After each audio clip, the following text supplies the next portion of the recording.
Yo, what's going on, everybody?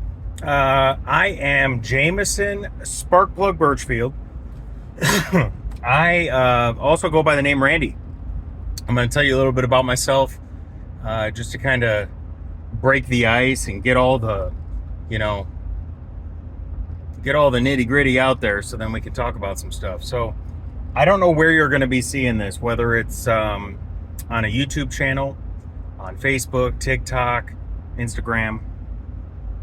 Who knows? Maybe by whenever you see this, there's some other kind of instachatgrambook.com out there, and it's on there.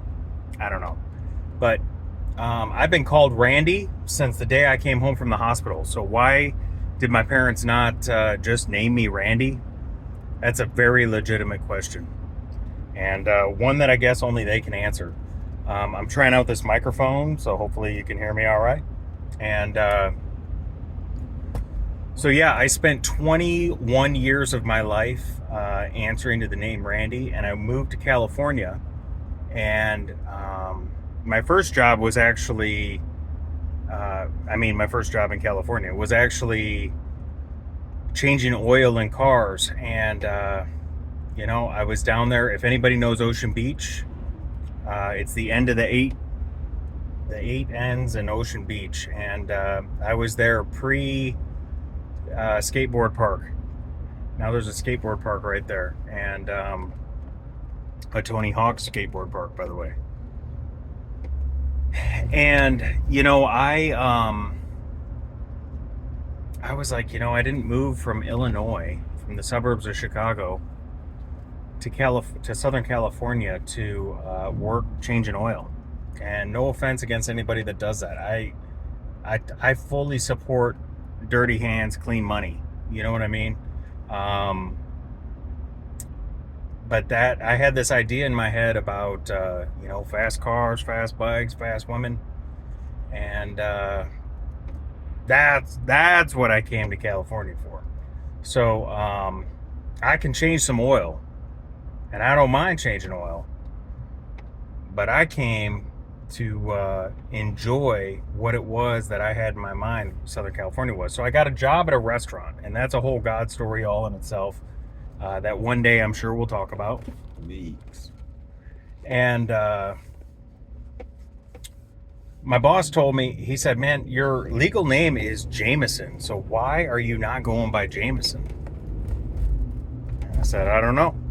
And he thought at the time that I said dollar funny and salad and all these other words that we overemphasize, I guess is what it is. And so he said, yeah, if your name's Jameson legally, then we're going with that. That's going to get you way more tips, And so I started assimilating into the culture a bit better, I guess.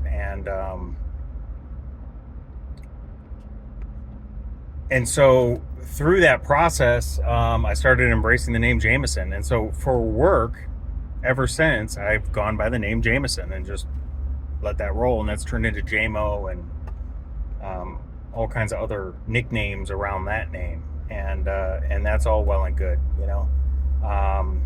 In any case, that's my name.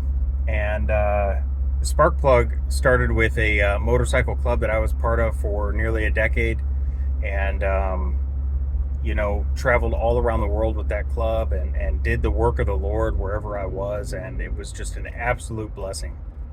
And so now, Sparkplug Ministry started in 2017. It really has not done anything until this past year, and boy, oh boy, when God moves, he moves fast and takes big steps. He doesn't always work that way, but when he does, man, providence, you just can't deny it. It's just undeniable. It's an incredible thing to be a part of. Even just a small little part of that big move of God is just incredible. And so that's some of the stuff that's been going on that I want to talk more about. I want to get more in depth about that. And so I have some time in the car. I figured what better time than now to start digging into what is Wells of Salvation,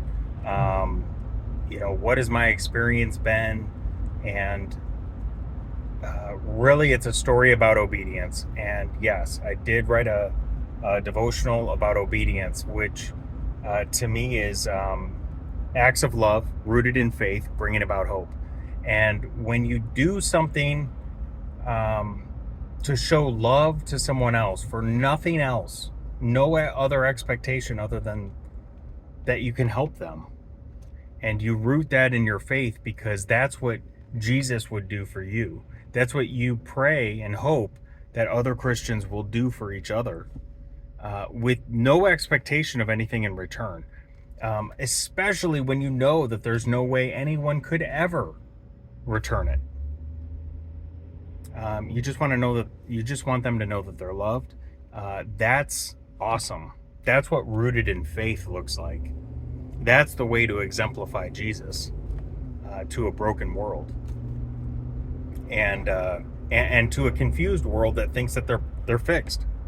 They think that they're good to go without Jesus, and it breaks my heart. And so, anyways, acts of love rooted in faith, and it brings about hope. It brings about hope.